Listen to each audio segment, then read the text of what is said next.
You are listening to Leaders and Legends, a podcast produced by Veteran Strategies and featuring conversations with fascinating and impactful men and women who have shaped our world, our communities, and our history. My name is Robert Vane, Principal of Veteran Strategies, and your host for our discussion. You are listening to Leaders and Legends, a podcast presented by Veteran Strategies, an Indiana-based public relations enterprise, and sponsored by Girl Scouts of Central Indiana, Garmon Construction, Leaders and Legends LLC, the Grand Hall and Conference Center at Historic Union Station, the McGinley's Golden Ace Inn, and NFP, a national insurance broker with strong local content. Our podcast is featured on the All Indiana Podcast Network in partnership with Wish TV. You may find Leaders and Legends at allindianapodcastnetwork.com. Thinking of starting a podcast or need to host a public meeting? Let Leaders and Legends LLC be your partner as you look for new ways to communicate your message. Please contact Chris Spangle or me at leadersandlegends.net. And as always, all our podcast interviews are dedicated to the legacy and generosity of P.E. McAllister. Thank you for joining us on the Leaders and Legends podcast. Our guest today is James Kunetka. He has written a book, which I've just finished, called The General and the Genius, Groves and Oppenheimer. He has also written other books, nonfiction. He specializes in the atomic age. He also wrote another book on Robert Oppenheimer called The Years of Risk. I stumbled upon his book quite accidentally. I am so glad I did. It's the best account of this particular project I've ever read, although Richard Rhodes's book, The Making of the Atomic Bomb, is excellent. It's a little science heavy for me. James, you do a great job of helping out us non-sciencey people explain exactly what's going on. Thank you so much for coming on the podcast. It's an honor. It's my pleasure. Thank you. Let's just jump right in with kind of 2023 and the influence, the impact of the movie Oppenheimer. It is taking the country by storm. It is tailor-made in a lot of ways for social media. Hopefully it is reigniting, no pun intended, an interest in this project, in the decision to use the bomb. What do you, as a historian, what do you make of what's happening in 2023 with regard to the movie, the man, the bomb? Well, first of all, let me say that I've seen the movie. I like it. I have recommended it. And it has served many purposes, not the least of which is to reacquaint several younger generations of Americans and probably young people worldwide to a story that now sort of lies in the past. We face, even today, the battle between Russia and the Ukraine. There's constant mention of nuclear weapons. And that may not translate into a lot of younger lives, but Oppenheimer has brought up again the individual who led the effort to make the bomb and the consequences, both for himself, the people who worked on the bomb, and of course for the victims of the bomb in Japan. I'm resisting the urge to go in reverse chronology here and talk about the decision first. We'll talk about that towards the end of the podcast. But for someone who either hasn't seen the movie or isn't really sure the context of this project, of the Manhattan Project, you do a terrific job in your book about saying, okay, this didn't necessarily come out of nowhere.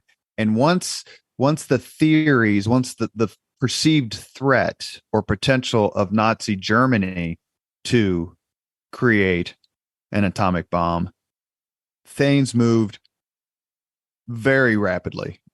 Is that a fair statement? Very fair. I think you might think of this as a series of tributaries that feed into a single river. One of the tributaries in the last century is the rise suddenly of the study of physics, particularly quantum mechanics. The second is post-World War I, the rise of the Nazis in Germany, and along with that, remilitarization within a culture and society that was highly advanced technologically. And third, of course, the outbreak of war.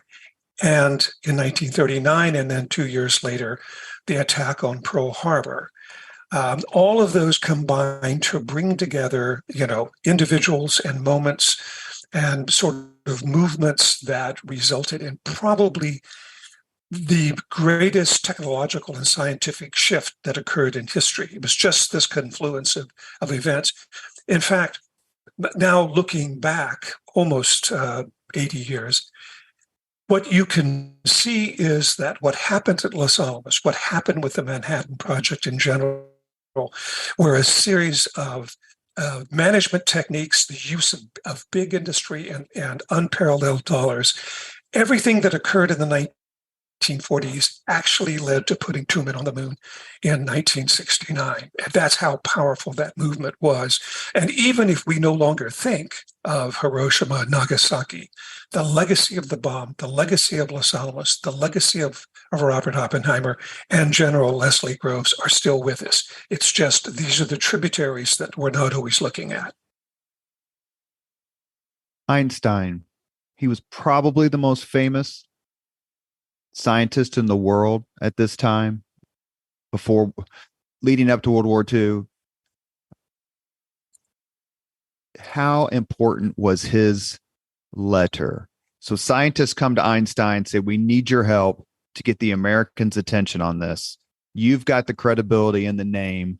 If you do something, then you sign your name to it.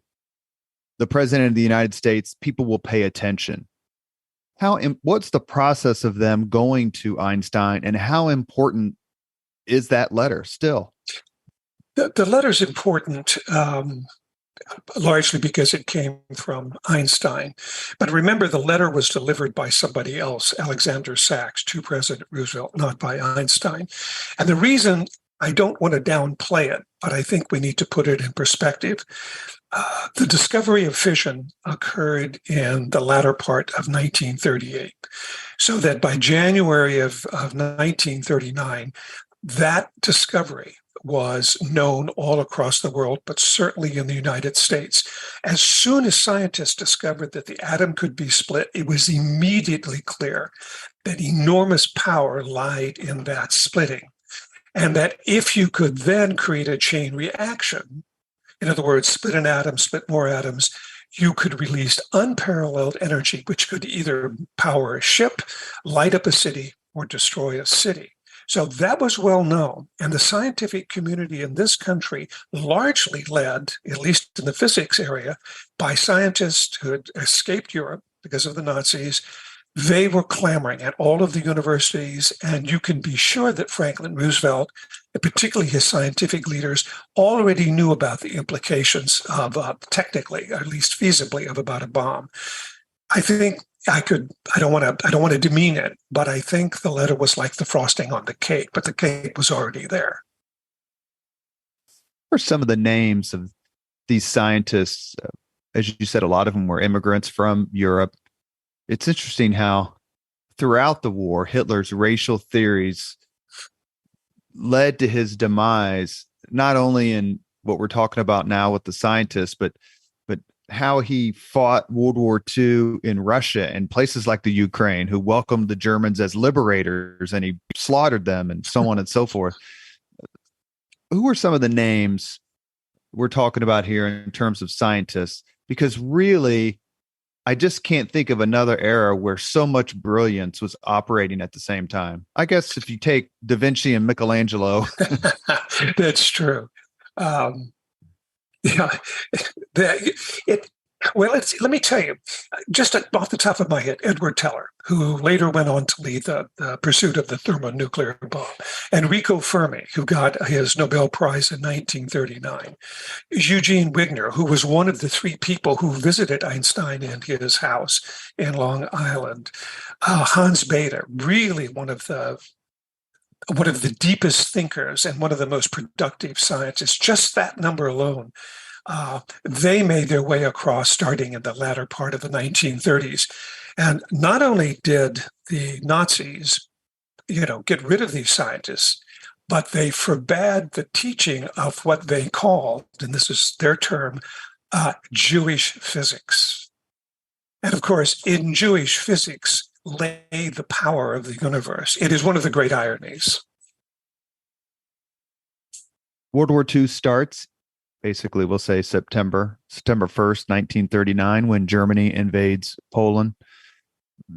By the time the United States is attacked by Japan on December 7th, 1941, Germany has had, let's say, a mostly uninterrupted honor roll or dishonor roll of success.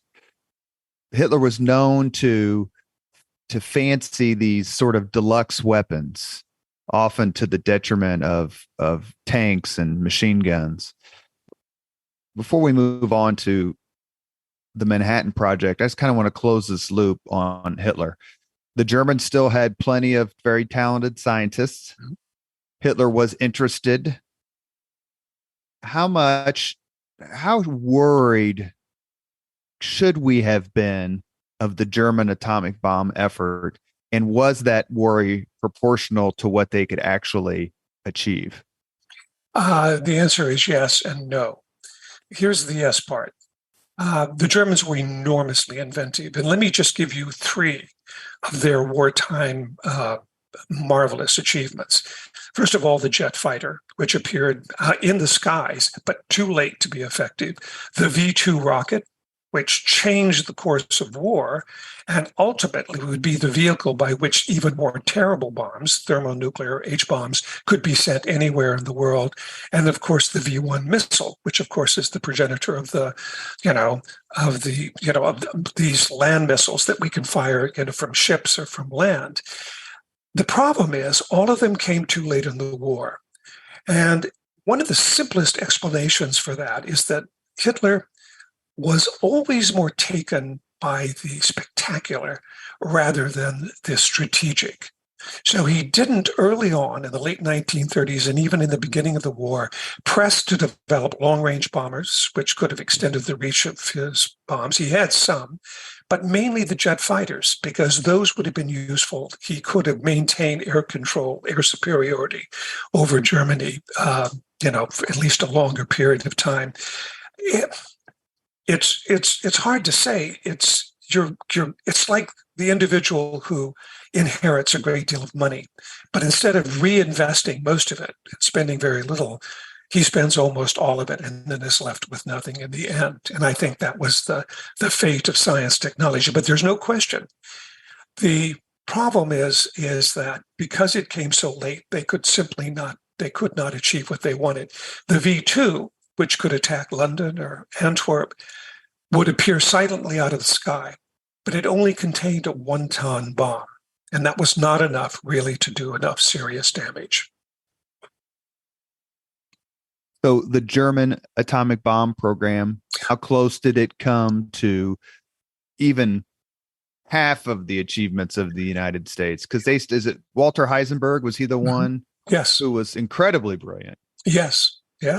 And he was the one who was leading the fission project in Germany. We didn't really know all this until we really were in Europe, I think in 1944. The government, the army had sent over a special team just to find German scientists, but particularly nuclear scientists. The closest they got, despite endless YouTube videos saying otherwise, the closest they got was creating a small reactor. And their concept, their theoretical work, oddly enough, was limited. And we know this now because including eventually Werner Heisenberg, when Germany began to fall, they were taken to England and put in a special house, a big manor house. Every single room was microphoned. And when news of the bomb in Japan dropped, Heisenberg and the others were disbelieving. And as they began to talk about it, they revealed their concept was a bomb of such enormity and requiring so much uranium that it would have been impossible for them to have produced it in a reasonable period of time, when in fact, the little boy bomb that fell on Hiroshima, you only used 155 pounds of the uranium isotope U-235. You are listening to the Leaders and Legends podcast. Our guest today is James Kunetka. We're discussing his book, The General and the Genius, Groves and Oppenheimer, the unlikely partnership that built the atom bomb.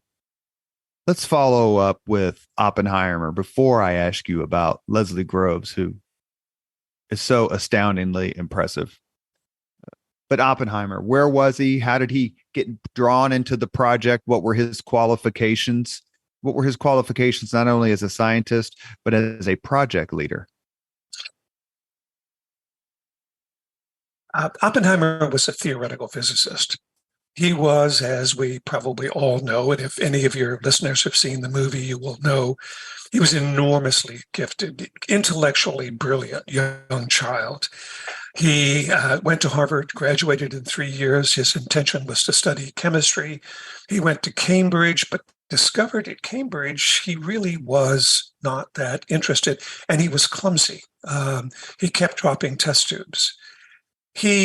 But at the same time, he became aware of the emergence of quantum mechanics, this very rare and now breaking new field of physics in Germany. He went to Germany, got his PhD, studied with, among others, Werner Heisenberg, came back to the United States in the 1920s, and took up a post at Berkeley. So from the late 20s to the late 30s, he was helping to build up the United States as the premier place for the study of theoretical physics. When the nucleus was split, and when the implications of that became known, it transformed physics, because suddenly it wasn't just theory. There was this very reasonable, practical use for this kind of theory. So everybody began to explore it.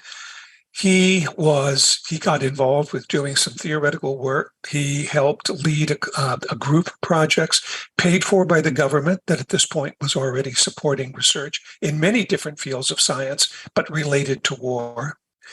And eventually, when the Manhattan Project was created in 1942, and General Leslie Groves was made the director of that, the military director, it was clear to Groves that there needed to be a place isolated and secure where scientists could make the bomb. Oppenheimer became involved, but it was kind of a series of steps. One by one, it brought him closer and closer to the position.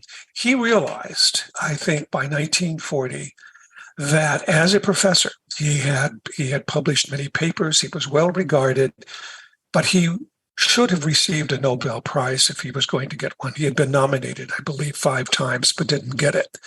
So as the war approached and this possibility of this weapon became possible, his colleagues, Ernest Lawrence, were already involved in the project, and he saw this as a possibility for not just contributing to the country, doing his part for defense, but establishing a name for himself. So he actively went after the directorship, and that's kind of the process by which he got drawn into it.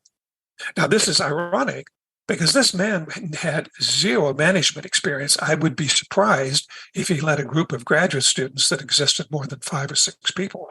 So we're not talking about somebody who managed a university or even a physics department, but we know he had something inside of himself. And did he ever get, I don't think he did, but correct me, he never received the Nobel Prize? No. And then, of course, once the war was over and the atomic bomb had been used and was out there, then the Nobel Committee was not going to give the prize to somebody who had made a bomb. So that eclipsed it. At that point, I don't think Oppenheimer cared that much anyway. There's an argument that could be made he deserved the Peace Prize. And I think you could make a very valid argument for that. His partner in your book is Leslie Groves. He is a career military man. I think he went to West Point, graduated from Yes, West he Point. did. Uh, he has the greatest 1-2 punch of anybody I've ever encountered in terms of what did you do for the war? I'll ask you about that in a second. Tell us a little bit about Leslie Groves and why he was selected, other than the fact that he incredibly had the back-to-back projects of building the Pentagon and then overseeing the Manhattan Project. That is just absolutely astounding to me. Go ahead, James. He, as you say, he was a career man. His father was a lawyer who then became a Presbyterian minister, who then turned around and joined the army as a minister. And as a consequence, young Groves, he never used Leslie. He was always known to his friends and family as Dick. But Dick Groves grew up in the army, moving from place to place, and I think he really enjoyed it. He applied for West Point, didn't get in, went eventually to MIT for a year or two, studied engineering, applied to West Point, got in again. He graduated fifth. High grades, well respected, but not with a whole lot of friends and colleagues. He was pretty much of a loner. He then, this was 1918 when he graduated, too late to actually participate in World War I, which meant that he was doomed to be an officer and to serve in a low rank for a very long time. Because as soon as World War I ended, the government stopped funding the army at a reasonable level. Groves spent a lot of time in engineering projects, including the Panama Canal in Nicaragua. But as you point out, he found himself in Washington. He built millions of dollars of military housing. And I don't remember, it was in 1940 or 41, he took over the Pentagon building. And as you say, he finished it in record time and under budget. And when he actually had received an assignment to go overseas as the engineer to the attack on Africa, the Torch Campaign. He was going to be the Army chief engineer for that. When he was approached by General Somerville, and he was said, "I have a new assignment for you." And Grove asked, "What is it?" And he said, "Well, it's this project, this special weapon." And Groves had heard about it. He had even helped contribute some ideas to it. He said, "I don't want it. I'm going overseas. This is important to my career." And Somerville just very simply said, you do this, right, and you'll end the war. So he took over the project. And he spent, my guess is 24 hours, maybe 36, thinking about it. And he realized that it was just that. If he could pull this off, it was going to be an achievement of a lifetime. It would, in fact, not only end this war, but might end all wars. So when he took it up completely. That was it. 27-24. He was after it. And he spent, as we know, until August and September of 1945, directing this project that took on the name Manhattan because engineering projects often took on the name of wherever they were located. And at first, the offices were in in New York City, and then Groves moved them to Washington, D.C. And he turns out to be, like Oppenheimer, absolutely the right man at the right time. He comes to the project with all the credentials. Oppenheimer does not. That's what's part of the mystery and the magic of the story of the two men. What were the first sort of obstacles, the first, I'd say, to-do list? That's the only thing I can think of for both these men. They're starting something completely from scratch. It's one of the most amazing feats in human history. I mean, it's not like they're fabricating or refurbishing something. It's a completely new endeavor. And what were some of the initial obstacles they faced?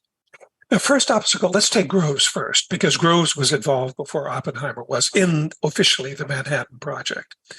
Groves, the first decisions he had to make is he had to decide where two gigantic plants, industrial plants, were going to be located. One was going to produce uranium-235 which used an elaborate process called gaseous diffusion, but miles and miles of pipes through which you push uranium gas. At every step, you put a smaller and smaller filter, and eventually you end up with small amounts of this isotope. Uranium itself doesn't fission. It can't be made explosive. Only that particular isotope.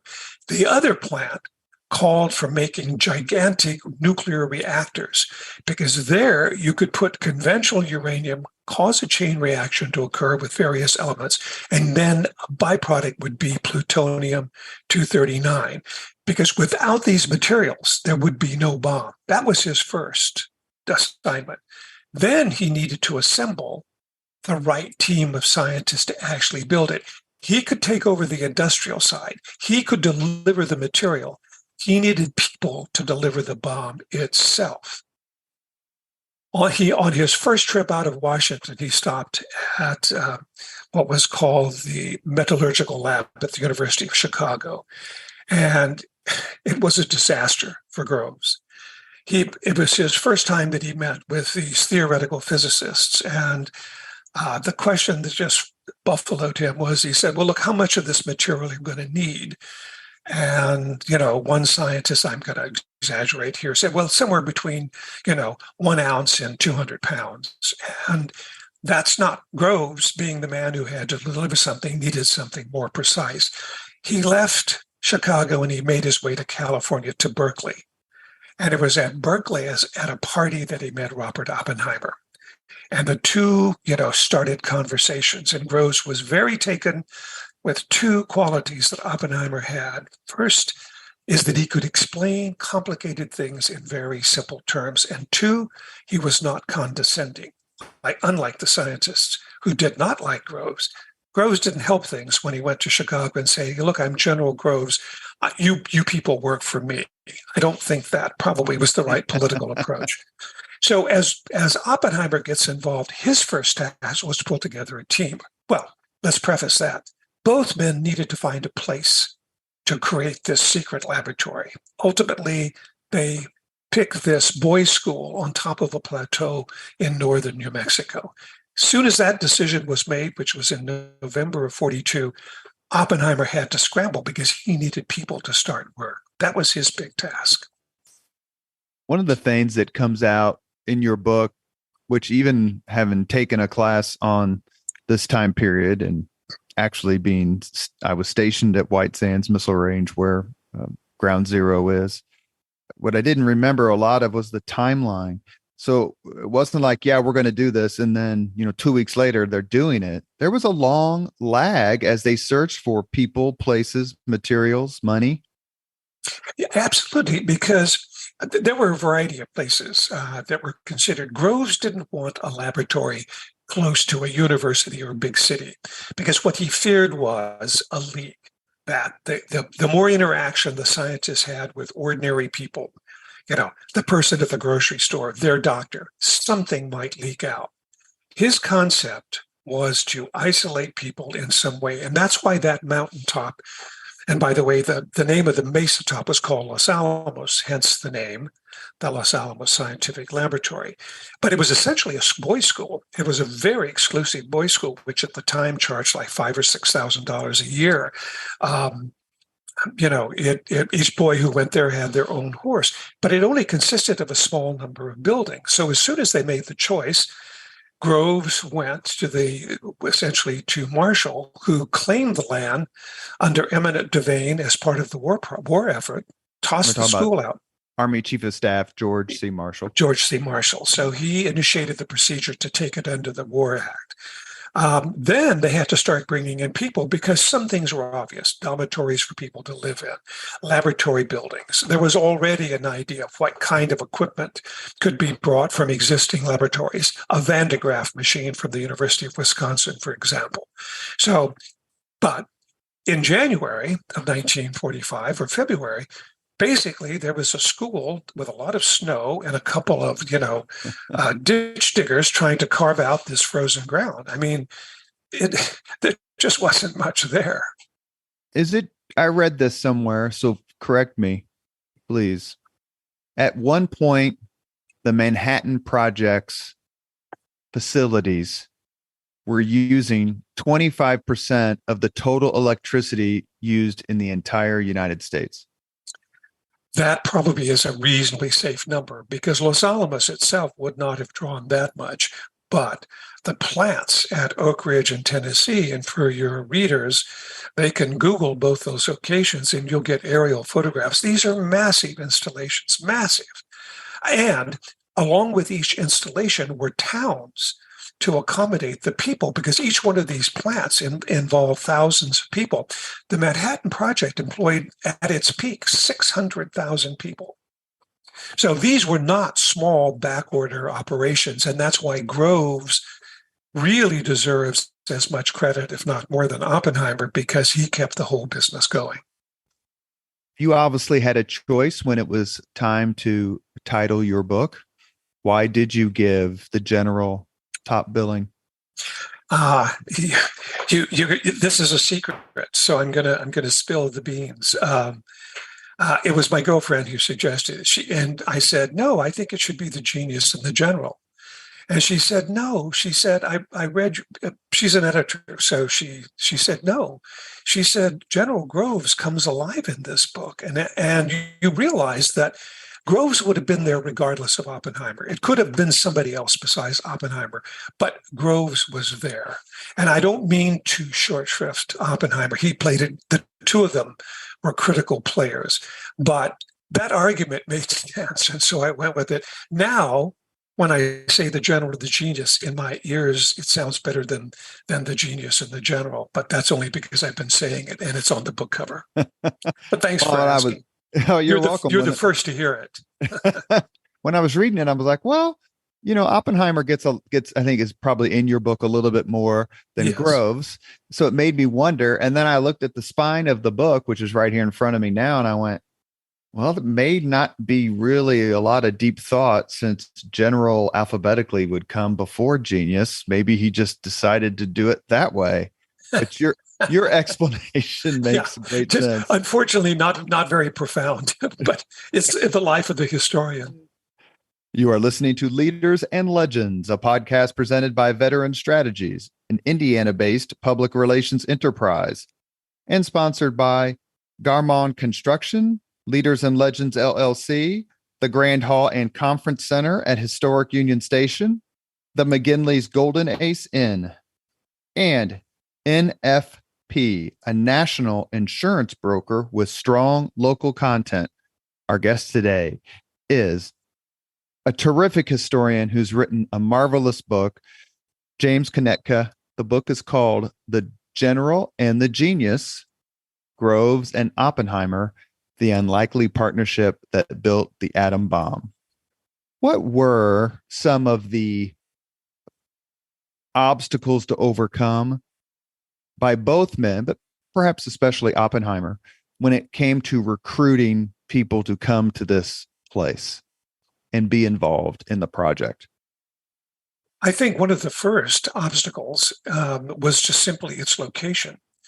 Oppenheimer, and eventually he assembled a small team. Ernest Lawrence was another one who went out and helped recruit people. Many keep in mind that this was there were probably a dozen, maybe 24 big names: Enrico Fermi, Edward Teller, Hans Bethe. These people were the individuals that Oppenheimer really wanted to come, and if he could get them, it would be easier to get other people. But the actual body of individuals would be young people probably in their middle 20s. And they would come out of colleges, graduate schools. Maybe some of them would be doing postdoc work. These individuals had a choice. They could go into the service and serve, which some chose to do, or they could continue on war work in the universities. They could stay in the cities where they had movie theaters and restaurants and popcorn machines. What Los Alamos promised was this place in New Mexico that nobody heard about. And indeed, as people began to make their way to Los Alamos, they were struck by how crude it was. No paved roads. And when it rained, the roads were mud. I mean, the word got around, but Oppenheimer was extremely successful. And I think he gave the same pitch that that Groves made in a slightly different form. I think what he said was, look, we know the Germans invented fission. They discovered it. We know they're working on a bomb. They still have enormously bright people. They may well get the bomb first. And if the Germans get the bomb, they're going to use it. On London, on New York City, on Washington, D.C., on exactly. Paris. And if we therefore need to get it first, and particularly those individuals who had escaped Russia, many of the Jewish scientists, Edward Teller, Hans Bethe, they knew what the Nazis could do. They had suffered through the 1930s. And I think that it was as much that willingness to serve to prevent fascism from succeeding as it was the prospect for science. I think the younger people, the Americans whose whole life had been spent in Madison and Minneapolis and San Antonio and Los Angeles, I think for them, it was an opportunity of a lifetime. And as they heard who was coming to Los Alamos, can you imagine a university on the Hill where you can work with Enrico Fermi? I mean, this is an extraordinary opportunity. So it became easier and easier to get it. But Oppenheimer never fully stopped recruiting people. We mentioned a few minutes ago that Oppenheimer never received the Nobel Prize for physics, but several people who were involved in the project did. Who were some of these scientists? Hans Bethe received his. Edward Teller never got one. Los Alamos actually has a video. You can go to YouTube and it lists them. That, of course, that's the only one I can remember in a moment. But it's a handful of people, and it isn't for their work on bombs. It's what they did, right, what they did after the war. I think again, just to help illustrate for your listeners, to understand the magic of the Mesa Top in 1943 to 45, the best science in the world was occurring there. Endless dollars. It was before the war. Science was conducted in universities where a professor might have $100 grant to do an experiment. They had unlimited funds. They could buy everything. They could do virtually everything they want. And they had silver plate. They had a AAA top priority. So if they needed garden hoses, which they did, they could get them. And the idea that you could work with these other individuals, these big names, and literally be smashing atoms, changing the world, and even with the prospect of ending war, it was, and I interviewed dozens and dozens of these young men. They said, I can't explain to you the magic. And not only that, Los Alamos turns out to be this exquisitely beautiful place. It is I don't cotton too much to the desert and that sort of thing. Well, you live there. being a Midwest boy here in Indianapolis, but there are times where the desert evening is just, you cannot beat it. I agree. It is so beautiful. I agree. You talked about unlimited dollars. Is this Victor Davis Hanson wrote a book called The Second World Wars, which is phenomenal. I'd love to have him on the podcast. It's the best book about any one like sort of grand subject I've ever read. And I'm quite sure that in the book, he made the assertion that the B-29 program cost more than the atomic bomb program. No, he's right. The Manhattan Project cost in wartime dollars about $2 billion. The B-29 cost $3 billion. How is that possible? You're a historian. Can you explain that to me? It was, the B-29 was a sublime achievement. I mean, it was the apex of planes in 1945, but it was complicated to build, and it required building and rebuilding and redesign. The engines were prone to burn out. Pilots in the beginning didn't particularly like to fly them. There were all kinds of issues. Pressurization of the cabin was a challenge, and just the sheer. Now, remember, the $3 billion includes production, and I don't remember the exact number, but I believe it was around 13 or 1400 B-29s were produced during the war. Again, younger generations may not realize how powerful the United States was, along with the bravery of their fighting men and women. the production, our capability to produce.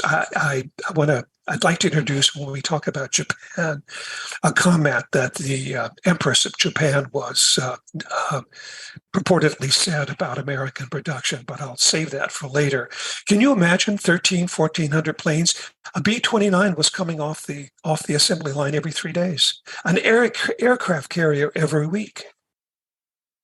Edward Grey, the British foreign minister during World War I, likened the United States to a gigantic boiler and said, once lit, there is no limit to the amount of heat it can produce.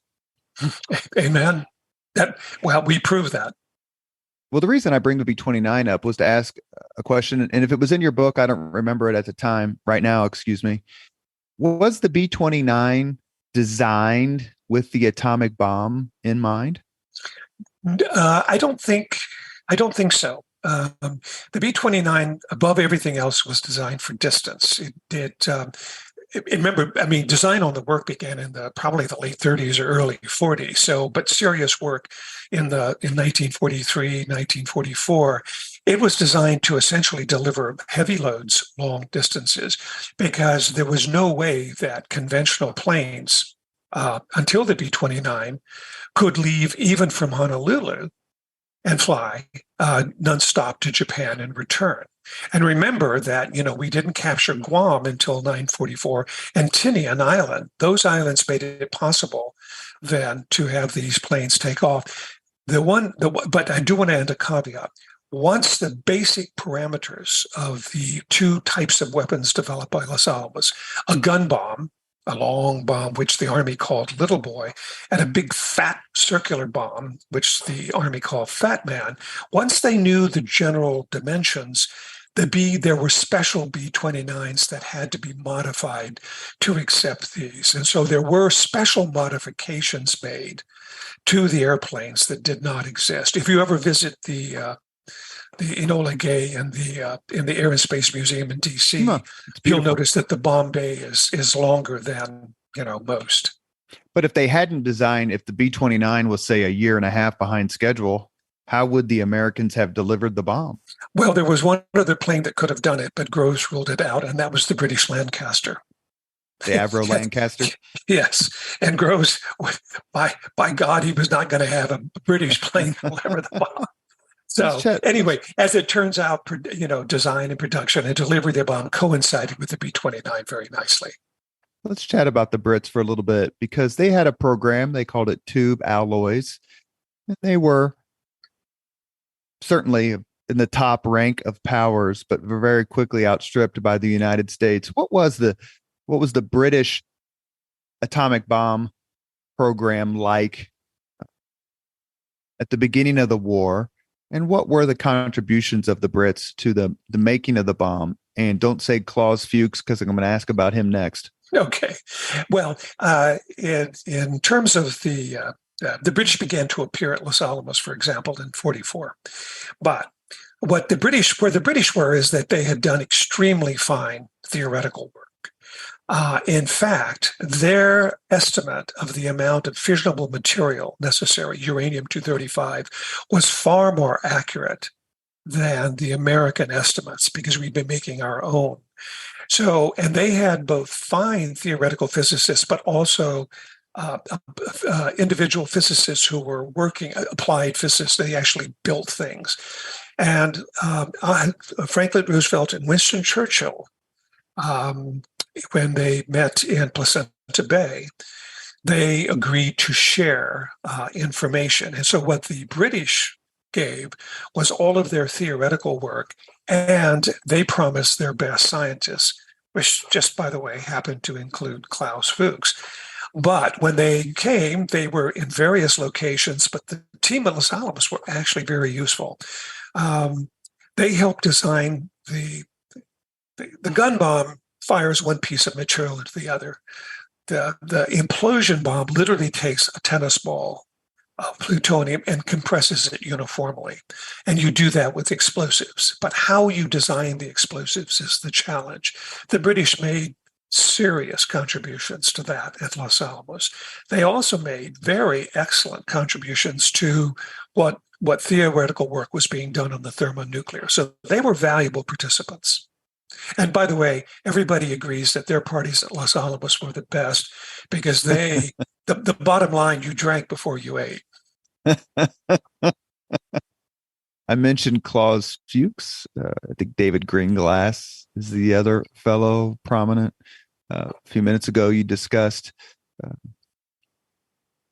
General Groves's fear of leaks and this information and espionage, despite everyone's best efforts, everyone loyal to the United States or allied cause. There was a considerable amount of very pernicious and, for the Soviets, beneficial espionage. You detailed it in your book. Talk about it for a little bit with us, please. Well, secrecy and protecting the bomb was preeminent. I mean, it was Groves, in addition to getting a bomb, that was up at the top because the Germans, conceivably even the Japanese, but even Groves was thinking post-war II. He really wanted the bomb to be an American, ownership. I mean, if he had to share it with the British, he had no choice because that was the decision made at the presidential level. But what the Klaus Fuchs was particularly, there were four, as it turns out, four spies. Klaus Fuchs at Los Alamos Klaus Fuchs was the only foreigner. He was German. He was Lutheran. His father was a Lutheran minister. In the 1930s, he was highly active as he was a socialist and perhaps even a communist. He had to flee Germany. So he went to England. I think he already had degrees. I think he may have gotten an advanced degree there in England, and he was working on the Tubaloys project. And he therefore subsequently was brought over as the team. The other three were Americans. It was David Greenglass, who gave information on the explosives. There was Ted Hall, who graduated from Harvard at 18 and went to work, brilliant theoretician, who unfortunately for us was placed in the theoretical division and consequently knew all of the secrets of the implosion and gun principles. He was useful to the Soviets. Neither one of them knew each other. Ted Hall was an American. But for the Russians, it was particularly useful because everything that Klaus Fuchs sent Ted Hall, to the extent that he knew it, he sent the same information, and the Russians could confirm that they weren't being fed misinformation. And there was a third person who was there as part of the army, who I don't remember his name offhand, recently been revealed, but he was too distant from anything significant. The big thing that Klaus Fuchs gave was the fission bomb, the implosion bomb. It's really a complex device, and that saved the Russian years of design. Interestingly enough, when the Russians detonated their first atomic bomb, if you can look at an image 49. Of it, 49, mm-hmm. You can Google it. It looks exactly like the bomb dropped on Nagasaki, except for the tail fins. And it's a duplicate internally. The Russians have admitted this, with one exception. The one thing the theoreticians did not have access to was the electronics. So how you detonated all of these explosives, they didn't know. The Russians actually did that on their own. As the Manhattan Project progresses, starts to creep into the discussion about where are we going to use this? Are we going to use this? We'll save Japan here for a few more minutes, but when did the discussions, the conversations among Secretary of War Henry Stimson, General Marshall, and others, when did that discussion start to take place and crystallize, i.e., are we going to use this, and who are we going to use it against? I think the discussions, remember Los Alamos, the Manhattan Project was up and running by early 1943. Los Alamos was officially opened in April of 43. But by 1944, by the middle of 1944, the concepts of these two different bombs was pretty clear. Actually getting them to work, there were many technical issues, of course. So I think at that point, they were on the radar. There was every intention of using the atomic bomb in Germany had it been available. In fact, Roosevelt called Stimson and Groves and Marshall in, or maybe it wasn't Stimson, maybe Marshall and Groves in, to brief him. He wanted to know if the bomb would be available, in late December or January. And part of that was because of the Battle of the Bulge. Before the Battle of the Bulge, the Americans thought the whole war might be wrapped up in a matter of weeks or months. The Battle of the Bulge proved that the war was going to take a lot longer, months, maybe even 6, 8, 9 months. So the bomb was needed. It just simply wasn't available. It was always on the radar, when it became possible, when the B-29 especially loomed as a possibility as a delivery vehicle, then the atomic bomb became a realistic possibility. In fact, probably starting in late 44, but certainly by early 45, the Army, Air Force, the military planners, and Los Alamos already had begun to identify cities. And there were at least 5 cities that were taken off any potential, actually 6. Obviously, Nagasaki, Hiroshima, Nikita, Kokura, something, and then, of course, Kyoto, which was sort of the religious capital. Stimson took that city off the list. And those were held in reserve. And then the bombing by conventional means, became the business by February and March. And I want to remind your listeners of something which is lost to history, but it's important when you understand what the atomic bomb did. I forgot, in the middle of March, or maybe March somewhere in the 1920s, March 20, 23rd, 355 B-29s took off from bases at Tinian and Guam to firebomb at low-level Tokyo. So let's just say 355 B-29s dropping hundreds of tons of bombs, killed immediately, it's estimated, at 100,000 people that night, and burned down perhaps as much as a quarter of the city. Should point out that Japanese cities at that point were largely wooden, small buildings or factories made out of wood. So it's important to keep that number in perspective when we talk about the victims of Hiroshima and Nagasaki. But by April, the gun bomb is a reality. It can be used probably within the month.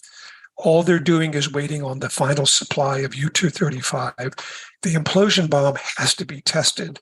And of course, that leads to that event in the southern New Mexico desert on the Alamogordo bombing range that we now call Trinity. But the atomic bomb was already on the radar by the middle or the late part of 1944. They were just waiting for it. Was there any pushback from members of the United States government or the scientists at these various laboratories? Yes. In other words, okay, we've helped you create this, but we don't want you to use it, or at least maybe there's an alternative to using it in an actual Japanese or German city. Yes. I think it was certainly was no opposition or concerns from the military. I don't think there were any diplomatic concerns to speak of. I suspect that I'm not even sure the Secretary of State, would have known about it. Would have had only basic information. There was concern, but the concern was at places like the meth lab in Chicago, the metallurgical lab, and it was led. It was led by people who had worked on the bomb, but they didn't have the total responsibility at Los Alamos. There were probably people at Los Alamos too who at least thought to themselves, "My goodness, what am I working on?" But I think we have to understand, and this is very hard for today's generations, that by 1944 and certainly by 45, the war had exacted an incredible toll. The European War was over, the Battle of the Pacific, but the 2 most costly battles of World War II were, just in terms of numbers for that battle, Iwo Jima and Okinawa.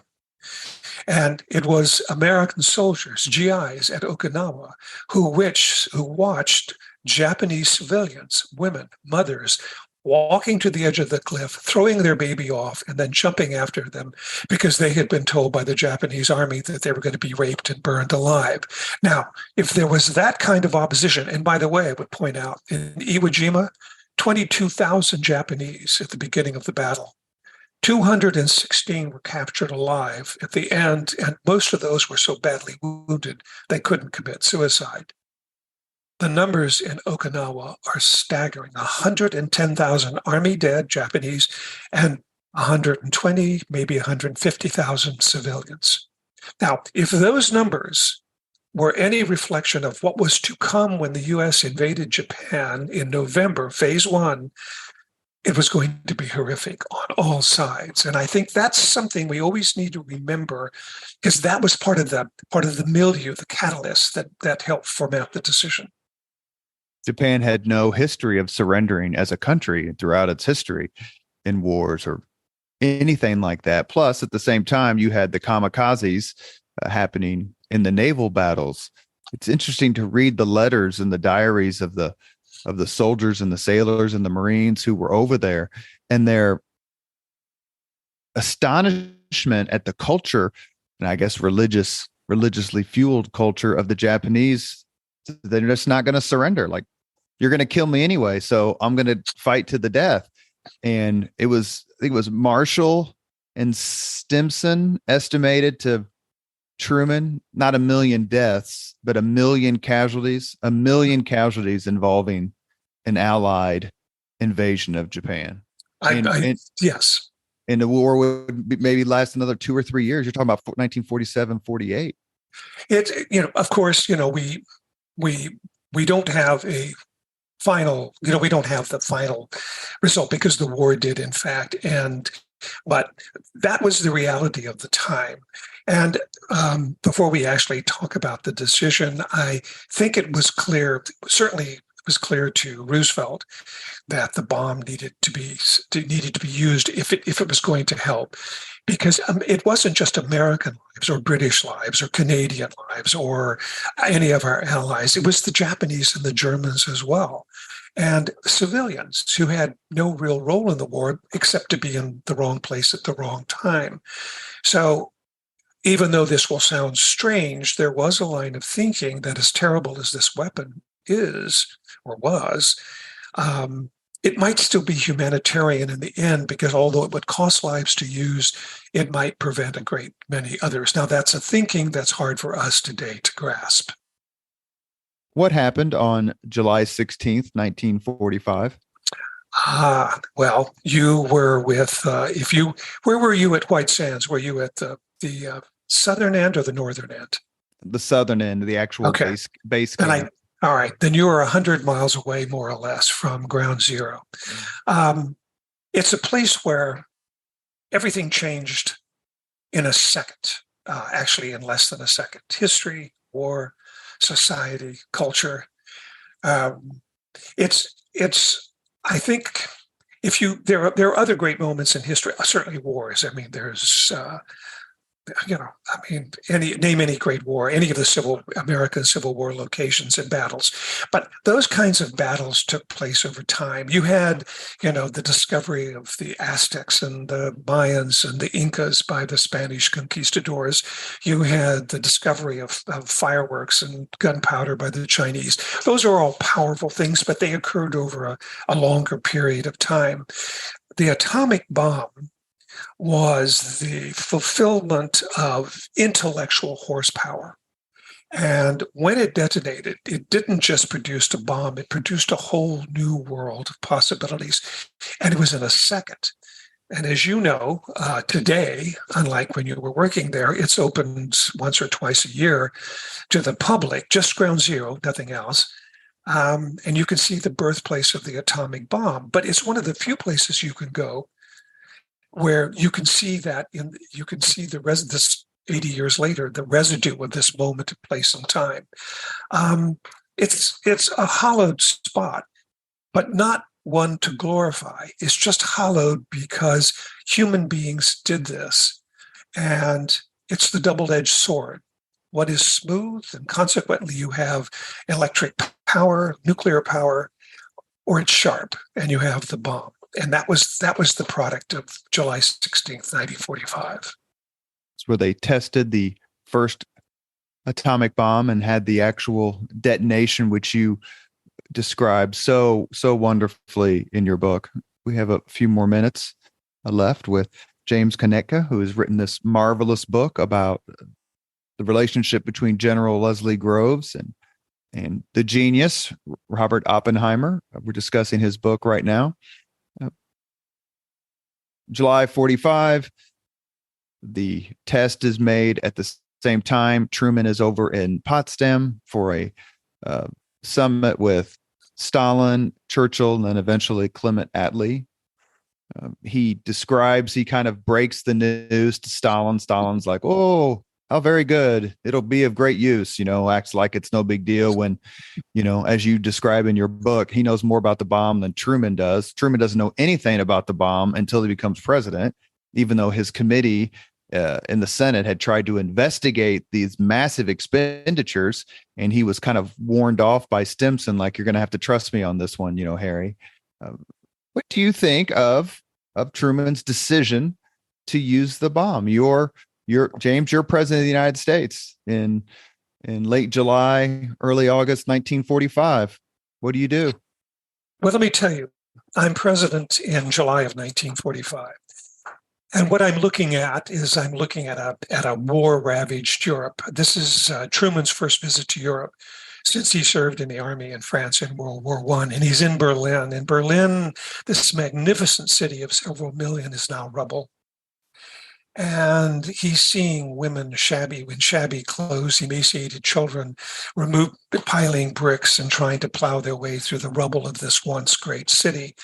And the cost of the war becomes increasingly clear to him.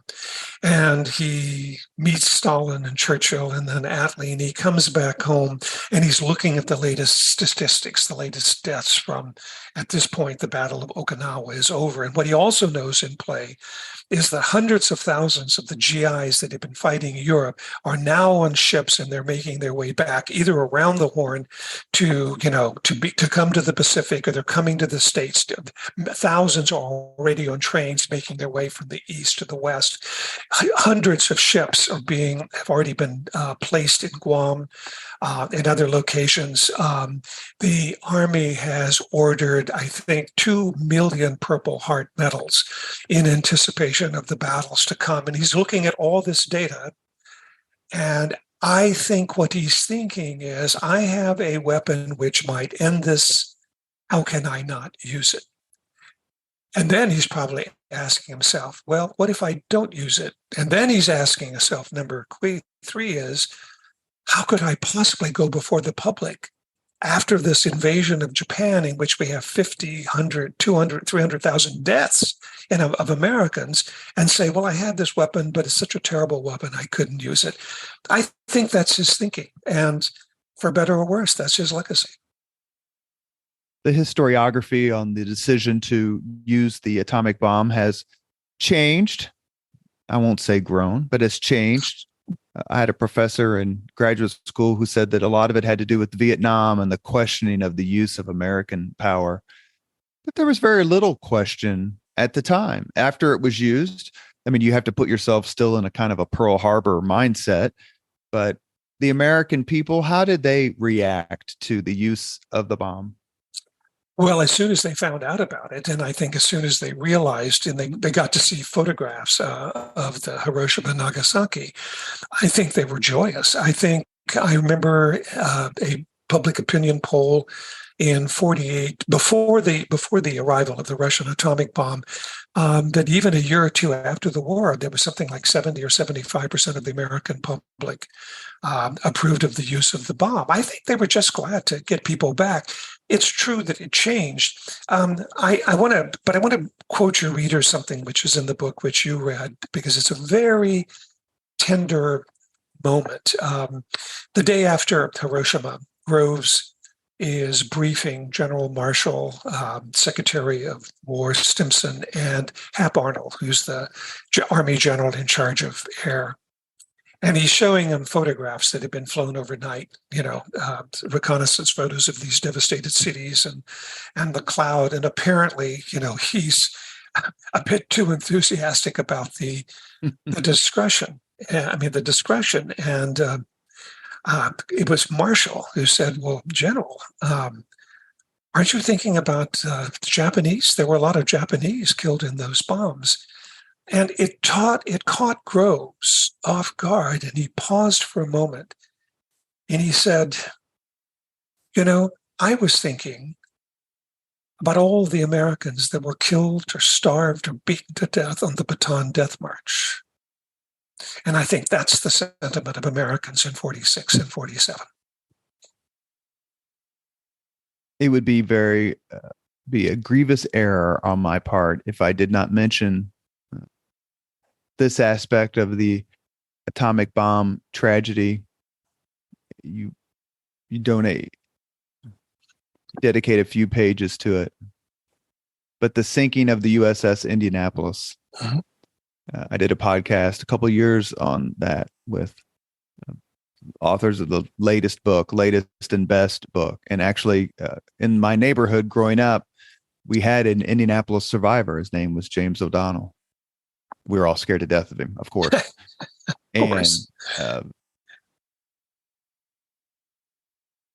That ship, that mission, and those men, is it tough to write about that? You've written on some pretty, tough subjects, but to me, that's the tragedy within the tragedy that illustrates the bad luck of war, the fortunes of war. I think you put it very eloquently. It is the fortunes of war, and fortune is not necessarily always good. Sometimes it's bad. And these sailors, I think to myself, they made record time. When they left, did they leave San Francisco or was it San Diego? I think it was San Francisco. I think so. When they left, they have on board these people in these sort of faux naval outfits. They're clearly not naval people, but they're dressed as officers, and they don't speak the lingo, and they don't know the aft deck from the foredeck, but they're along for the ride, and they know something has been brought aboard or some things. And they make record time. They get to Hawaii, and then they get to Tinian, and they deliver this thing, and then they're heading back. And this is part of the endless debate. Did the captain fail to zigzag? Or was it just bad luck that one of the few surviving operable Japanese submarines happened to be in the area, spotted them and followed them, and then sunk them? And for a variety of reasons, they were out of contact. And so it took, as you well know the story, and as your authors would have described, days to rescue. And people, those that managed initially to survive, some of them were eaten by sharks as they floated. Others, driven to madness by thirst, drank seawater. Others just gave up. That's war. We think of somebody. The image of the Spanish Civil War. It's a famous photograph. By Robert Capa. By Capa, the guy being shot and he's falling. And Capa captures this thing. That's war, but we don't think about these accidents of these wars. And you're absolutely right. War is so much more terrible than the battles. And the latest thinking, it goes up and down, but a very realistic number for the price of World War II, all theaters, is about 75 million, the majority civilians. Deaths. And that's the tragedy. The Japanese mothers killing their babies it happened on Guam too, but on Okinawa, they didn't know any better. And we've all seen that haunting image taken on Okinawa of the young boy sitting on a stone and he's shaking from fear. And he's just literally, he's shaking because he's in the presence of the evil Americans. And yet, he survives because the Americans, in fact, did not kill him. Lots of sad stories. War, everybody, General Groves, Marshall, all of them, Eisenhower, they all said, with the exception maybe of Patton, that war is the worst thing, that man engages in. What happened after the war with General Groves and with Dr. Oppenheimer? This is one of the great ironies, because the movie Oppenheimer will tell the story of Los Alamos, but it also tells the story about his security hearing in 1955. What happens, both of them pay the price for what they did at Los Alamos. Oppenheimer had been politically active during the 1930s. He claims never to have joined the Communist Party, but his girlfriend, who eventually, by the way, killed herself, was a communist of the party. His brother and sister-in-law were active members. His wife was a communist member. He had many friends, and he contributed, maybe not directly to the Communist Party, but through a variety of left-wing, certainly, activities. And Groves overlooked this because Oppenheimer seemed so critical to the project. But after the war, Oppenheimer is the father of the atomic bomb. He's on the cover of Look and Time. And he's made chairman of something called the General Advisory Committee to the newly created Atomic Energy Commission. That's the government agency that's going to control all atomic research and development. And it's a powerful position, and he's well sought after. He's eloquent, he's bright, he can even be funny. But he regrets now having worked as avidly on the bomb. And by the way, it wasn't just working on the bomb. He actively engaged in making the decision to use it and to select the targets. So he has more reason to regret than maybe just the ordinary scientist at Los Alamos. So while he doesn't come out and campaign against the H-bomb, because remember, the H-bomb is driven in part by science, but then in 1949 by the Russian fission bomb. Because clearly, if they have that bomb, they're going to get the thermonuclear at some point. So the job is, we need the thermonuclear before they do. Oppenheimer is not excited about it. And he runs afoul of the chairman of the Atomic Energy Commission, a man named Lewis Strauss, who eventually decides to get him and to get him out of government. Oppenheimer's security clearance comes up for renew. Oppenheimer applies.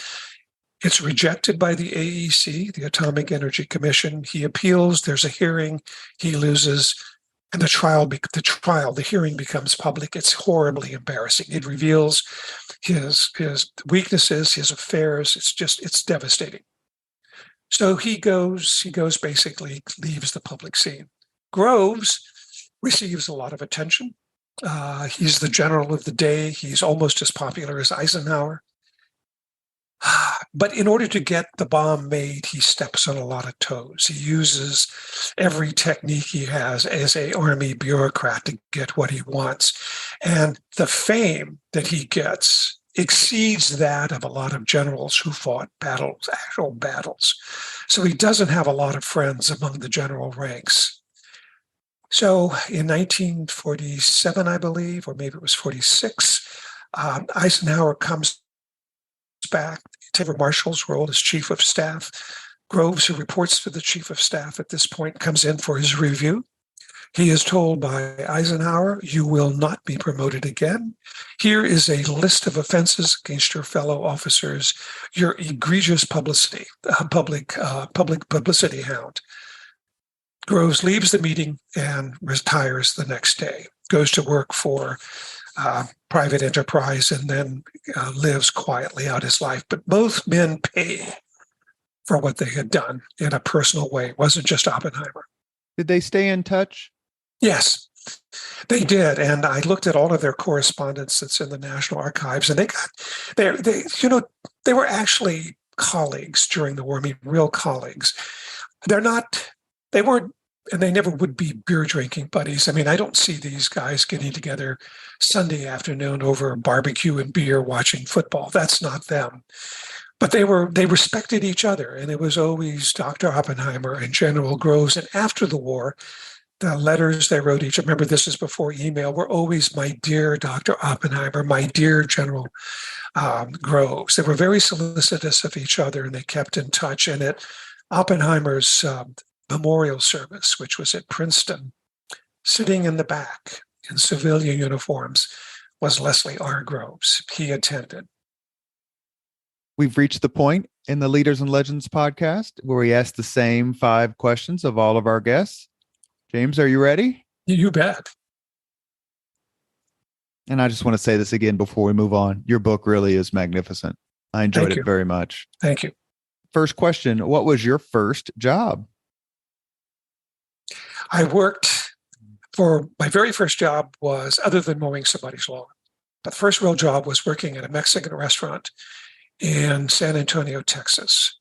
And I was hired in the morning, and after dropping 2 plates of enchiladas on people's laps, I was fired at the end of the day. Food service was not apparently in my career. What was your first concert? Ricky Nelson. And I have the extreme pleasure of seeing the Rolling Stones when they came to Houston, Texas in 1973, maybe 74. That was a biggie. If you could suggest any book for someone to read, which book would you recommend? Oh, now that's hard because I've read so many good books. You know what? I would read, because it's about war and it's a novel, but it's based on real events. It's a very short book. I would read James Michener's very first novel, The Tales of the South Pacific. It was made into a movie, into a musical, and so forth. But these are real people recreated in the novel. And the book ends on this sublime note, which I'm going to share with your listeners now. And it's talking about the battles of the Pacific. And it says, these men of the Pacific will be remembered as long as we, the men of World War II, the men and women of World War II, as long as we're alive. But after that, the names will fade and they will sound distant on the ear, like Guadalcanal and Valley Forge. And unless we, as human beings, and especially Americans, begin to take history seriously, these events that have shaped our lives, even today, will be lost and will be the poorer for it. Sorry for the long answer. Oh, you're perfectly fine, sir. Question 4, if you could witness any event in history, be there in person as it happens, which event would you choose? I'm going to give you Trinity Site. That's a freebie. So you get to choose another come one. on. That's a cheat because that would be number 1. Okay, number 2. I asked this question of my friends and people I meet just to see what they say. And the question is, what event would you like to watch? You are invisible. You can't be seen. You can't change anything. All you can do is observe. So I'm going to add those qualifications to your question. It would be that moment when Hernando Cortez reached the summit of the mountains that overlook the valley of Mexico City, back then Tenochtitlan, and they see this incredible city in the middle of the lake, gleaming and glowing, painted red and yellow with these long causeways that lead to it, because they had come from Europe where they had cathedrals, but they had been fighting what they regarded as barbarians and savages. And suddenly in that moment, Cortez and his 100 or 200 Spaniards and their thousands of Indian followers are looking upon a civilization that exceeded anything they had ever dreamt of. Last question. If you could have dinner with anyone living today, 2 hours off the record to talk about anything you choose, whom would you choose? Now that is tough. That's a very good question. I'm tempted to say Keith Richards because I read his book and I really think he's an interesting person. Maybe my time would be better spent. Speaking of good parties. Yeah, I think that's it. Well, yeah, there'd be plenty to drink. Gosh, that is really tough. I've met so many interesting people. I have to pass. I'm sorry. That's just say too Keith hard. Richards. Well, okay, we say Keith Richards. Yeah. I mean, I read his biography is really interesting. He's a good writer. You have been listening to Leaders and Legends, a podcast presented by Veteran Strategies, an Indiana-based public relations enterprise, and sponsored by Garmon Construction, Leaders and Legends LLC, the Grand Hall and Conference Center at Historic Union Station, the McGinley's Golden Ace Inn, and NFP, a national insurance broker with strong local content.